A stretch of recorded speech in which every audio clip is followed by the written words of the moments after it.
तेलंगाना के वज़ीर दाखिला मोहम्मद महमूद अली और MIM के रुकन असम्बली कौसर मोहिउद्दीन ने कारवान हलके के रिसाला बाजार गोलकुंडा में बस्ती दवाखाने का इफ्तिताह किया। इस मौके पर वज़ीर दाखिला मोहम्मद महमूद अली ने बात करते हुए कहा कि तेलंगाना हुकूमत गरीब आवाम को सरकारी दवाखानों में कारपोरेट दवाखानों के तर्ज पर इलाज की सहूलत फराहम कर रही है ताकि आवाम को इलाज की बेहतर सहूलत मिल सके। इन्होंने इस दवाखाने से इस्तिफादा करने आवाम पर जोर दिया। इस मौके पर कारपोरेटर मोहम्मद नसीरुद्दीन, बदरुद्दीन, हारून, फरहान, वजीउज़्ज़मा और मजलिस के मुकामी कायदीन भी मौजूद थे।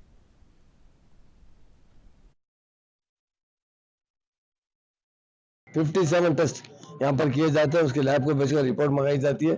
तो बस्ती के लोगों के लिए बहुत एक फायदेमंद चीज़ है और इलाज सबसे अहम चीज़ है। आज के ज़माने में आदमी जल्दी बीमार भी हो जा रहा है, बूढ़ा भी हो जा रहा है, क्योंकि टेंशन बहुत ज़्यादा है इंसान को, हालात की वजह से, महंगाई की वजह से। तो दिन ब दिन जिस तरह हालात गुजर रहे हैं उसकी वजह से लोग वक्त पर अपना इलाज करा लेंगे तो सेहतमंद रहेंगे।